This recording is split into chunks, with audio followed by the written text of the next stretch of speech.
So far we have seen case 1 and case 2 of master theorem.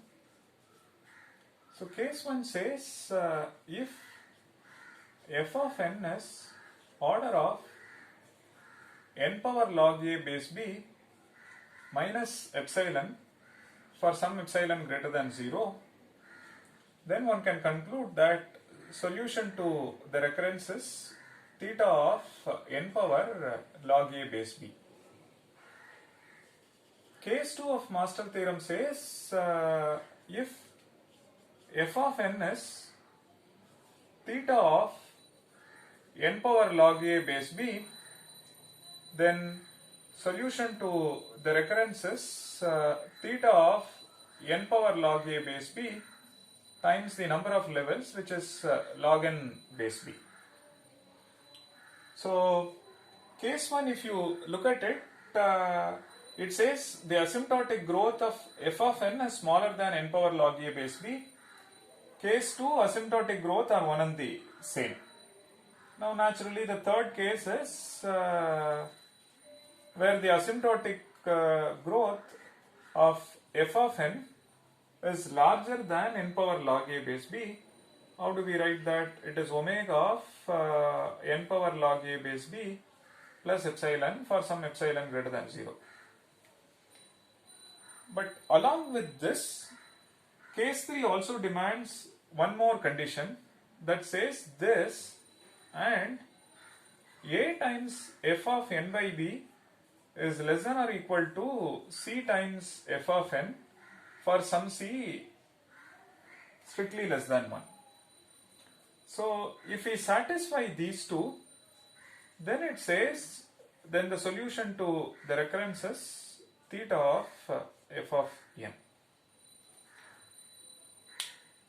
So this condition is called regularity condition.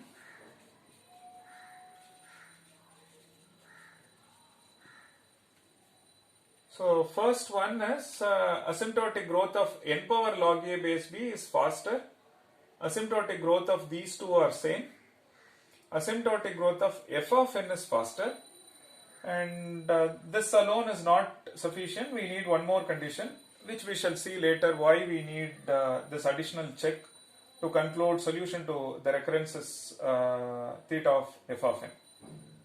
So now it is a kind of a ready reckoner. Given a recurrence relation of this form, so t of n is equal to a times t of n by b plus f of n. Please note we create a subproblem, so a is at least 2, so which means a is strictly more than 1. So we create at least one subproblem, so a is at least 1.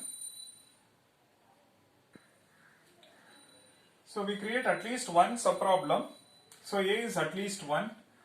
For example, look at binary search. There we say t of n is t of n by 2 plus 1. So over here a is 1. Then n by b, so n must reduce, n becomes n by 2 or n by 4 and so on, and n cannot be n itself, so b must be strictly more than 1. And in addition to that, the base value is some constant, say theta of 1. So given this, and one has to check whether we are falling into which case of master theorem. According to the case, one can conclude the solution to the recurrences either this or this. Case 3 alone, if we satisfy this, we need to check this additional condition, namely regularity, before we conclude solution to the recurrences theta of f of n. Okay, let's look at a couple of examples. Something that we have seen before, t of n is say 3t n by 2 plus say n square. Through recurrence tree method, we have seen that solution to this recurrence is theta of n square, which we shall verify now. So what is f of n? F of n is n square. Then what is our n power log a base b? N power log a base b is n power log 3 base 2. This is like n power, say assume this is 1.5, this is n power 1.5. So n square is omega of n power log 3 base 2. This is 1.5 plus some value, say epsilon, and let me say my epsilon is 0.1. Okay, it should be greater than 0, it could be 0.01, 0.2 and so on. If it is 1.5, we can go up to 0.5, correct? Because n square is omega of n square, but n square is not omega of n cube and so on. So this value is more than 0 and less than or equal to 0.5 if log 3 base 2 is 1.5, correct? So basically this value cannot exceed 2. So that's the idea. So you substitute the value for epsilon in such a way that this does not exceed 2, only then this expression is valid. So now it satisfies what we want. That shows that the asymptotic growth of f of n is much faster than n power log 3 base 2, in particular n power log 3 base 2 plus epsilon. Let's verify regularity condition. Are we satisfying the regularity condition? Because premise says one has to satisfy these two, only then you can conclude this. So a times f of n by b, what is the value of a? A in this case it is 3. 3 times f of n by b, f of n is n square and b is 2, so which means n by 2 the whole square or n square by 4 is less than or equal to c times f of n is n square.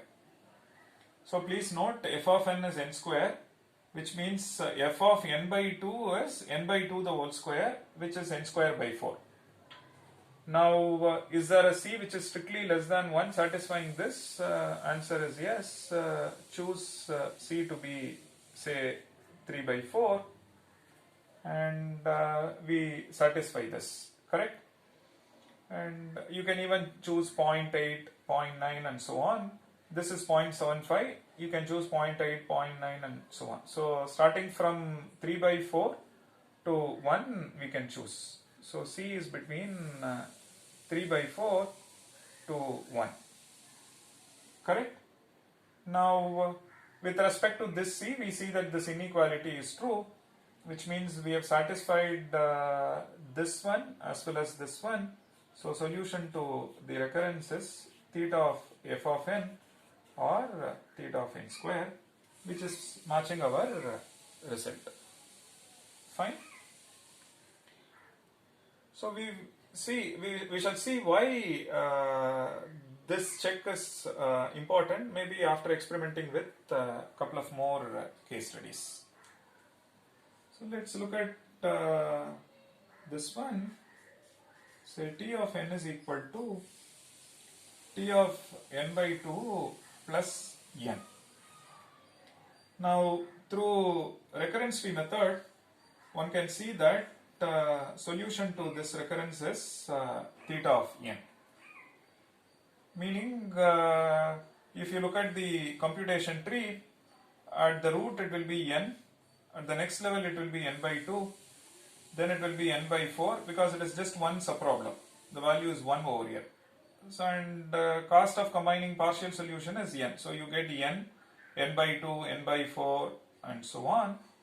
So now if you sum this, you get to see that it is theta of n. Now let's verify, is this true with respect to case 3 of master theorem?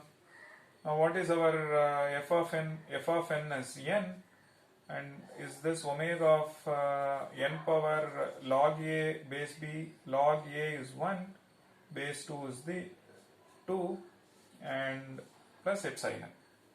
you can see that log 1 base 2 is 0, so which means you can choose epsilon to be say 0.5. Now you see that n is omega of n power log a base b epsilon. Then what about RC?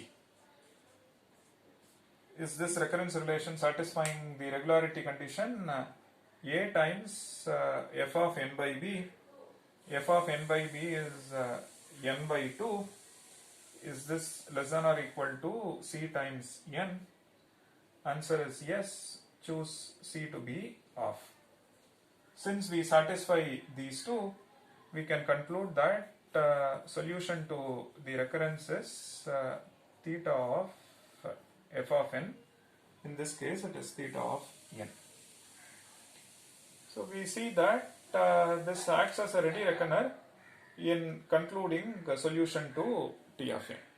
We shall see one more case study before we make some interesting observations out of this analysis.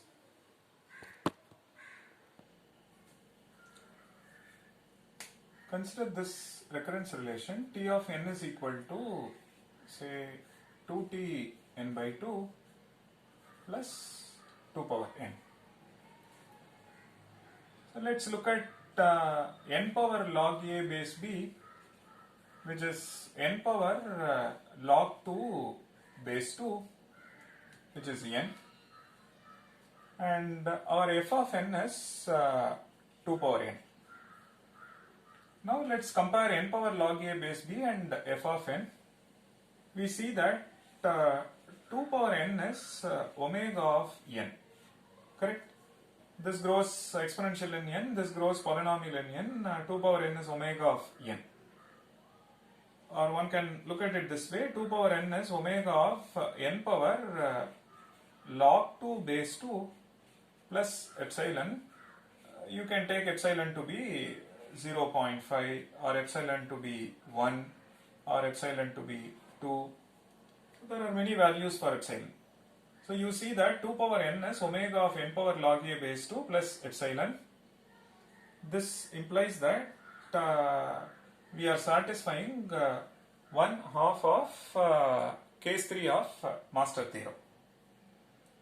So now with this we think it is case 3 of master theorem. Let's move on to RC check. Suppose we satisfy the regularity condition as well, which means we can conclude the solution to the recurrence is this. So RC check says a into f of n by b is less than or equal to c times f of n for some c strictly less than 1. So what is a? A is 2 and f of n is 2 power n, which means f of n by b, b is 2, is 2 power n by 2 is less than or equal to c times 2 power n. Now one can simplify this, say this 2 power n comes down, so you get 2 divided by 2 power n by 2 is less than or equal to c, correct? Now on simplification you get 1 divided by 2 power n by 2 minus 1 less than or equal to this, and this is strictly less than 1, correct? For example, suppose n is 4, then 4 by 2 is 2, 2 minus 1 which is 1, so you get 0.5. Then as you keep increasing values for n, this will only go below 0.5, so which means for n greater than or equal to 4, you see that 1 by 2 power n by 2 minus 1 is strictly less than 1. So choose some value. Choose c to be say 0.9. Now you see that 1 by 2 power n by 2 minus 1 is strictly less than this less than or equal to 0.9, where c is strictly less than 1. So which means RC check is done. So having satisfied the first half of case 3 of master theorem and the regularity condition, one can conclude solution to the recurrence is theta of f of n, or it is theta of 2 power n. So first we check whether n power log a base b and f of n, when we compared, is f of n, asymptotic growth of f of n, faster than n power log a base b, and answer is yes. Then we verified is RC check true, answer is true. Then we concluded solution to the recurrence is theta of 2 power n. So given a recurrence relation, now all that we need to do is calculate these two, n power log a base b and 2 power n, and compare them and identify the right case of master theorem. If it is case 3, the additional check is RC check. Suppose a recurrence relation is satisfying this but not satisfying regularity condition. A fundamental question is, are there such recurrence relations? Answer is yes. You may look at our scribe, you may get some more insights into case 3 of master theorem. Suppose it is satisfying the first half of the case 3 of master theorem but fails to satisfy regularity condition, then one cannot conclude the solution is theta of f of n. If it satisfies both, then one can conclude the solution is theta of f of n. And more case studies, some more insights into the what is the significance of RC check, what property we are trying to capture via that, all that please refer our scribe, you get some more details. Now what we shall do is we will spend some time in experimenting a couple of more examples to identify what is so special about this master theorem. Are there recurrence relations which cannot be solved through master theorem, and what is the significance of RC check? All that we shall see in our next lecture.